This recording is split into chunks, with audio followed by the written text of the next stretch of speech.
Hello friends, இன்னைக்கு நம்ம பார்க்க போறது ஒரு வித்தியாசமான இட்லிங்க. தட்டப்பையில எப்படி இட்லி செய்யலான்றது தான் பார்க்க போறோம். அதுக்கு இருக்கிற மெஷர்மெண்ட்ஸ் நான் சொல்றேன், வாங்க வீடியோக்குள்ள போலாம். இதுக்கு 2 அழகு அரிசி நான் ஊற போட்டிருக்கேன். நார்மலா எவ்வளோ நேரம் ஊறணும் அந்த மாதிரி 3 மணி நேரம் ஊறட்டும். இதுக்கு தட்டப்பயிர் அளவு அரை அழகு, இது 2ன்னா தட்டப்பயிர் அரை, உளுந்து 1/4 அழகு. இந்த 3ஐயும் தனித்தனியா 3 மணி நேரம் ஊற வச்சுக்கிட்டு இது எல்லாமே தனித்தனியா அரைச்சி உப்பு போட்டு மிக்ஸ் பண்ணி ஃபெர்மெண்ட் பண்ண போறோம். மறுநாள் காலையில சூப்பரா இட்லி வருங்க. இப்ப இது 3மே நல்லா ஊறியாச்சு. இப்ப ஃபர்ஸ்ட் பருப்பு ஒண்ணுன்னா தனியா அரைக்க போறேன். இதுலயே இன்னொரு டிப்ஸ் சொல்றேன். நம்ம அரைக்கும் போது தண்ணி ஊத்தாம ஐஸ் கட்டிங்க போட்டோம்னா ரொம்ப ஃப்ளஃபியா வருது இட்லி.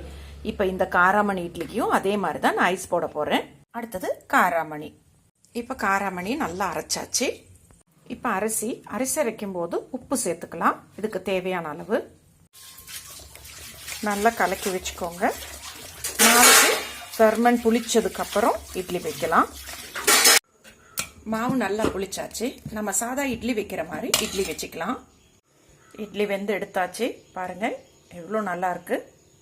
பயங்கர சாஃப்டாகவும் இருக்கும். எங்கள் வீட்டில் இட்லி தோசைன்னா ரொம்ப இஷ்டம். அப்போ வெரைட்டி இட்லி பண்ணணும்னா இந்த மாதிரி பண்ணலாம். இதில் ஃபுல் ப்ரோட்டீன்ஸ் தானே, வெட்டப்பயிரை ஃபுல்லாகவே ப்ரோட்டீன்ஸ் தான், உளுந்தும் இருக்கு. அப்போது கார சட்னி பயங்கர காம்பினேஷனாக இருக்கும். வீட்டில் எல்லாரும் ட்ரை பண்ணி பாருங்க. இந்த கார சட்னி எப்படி பண்ணுறதுன்றது நான் டிஸ்கிரிப்ஷன் பாக்ஸில் அந்த லிங்க் கொடுக்குறேன். ஆல்ரெடி நான் போட்டாச்சு. இப்போ நம்ம டேஸ்ட் பண்ணி பார்க்கலாமா? இங்கே பாருங்க, பயங்கர டேஸ்ட். வீட்டில் எல்லாரும் ட்ரை பண்ணி பாருங்க. Healthy dish. இது போல இன்ட்ரெஸ்டிங்கான வீடியோஸோடு உங்களை மீண்டும் சந்திக்கும் வரை உங்களிடமிருந்து விடைபெறுவது உங்கள் உமா செல்வகுமார். நன்றி, வணக்கம்.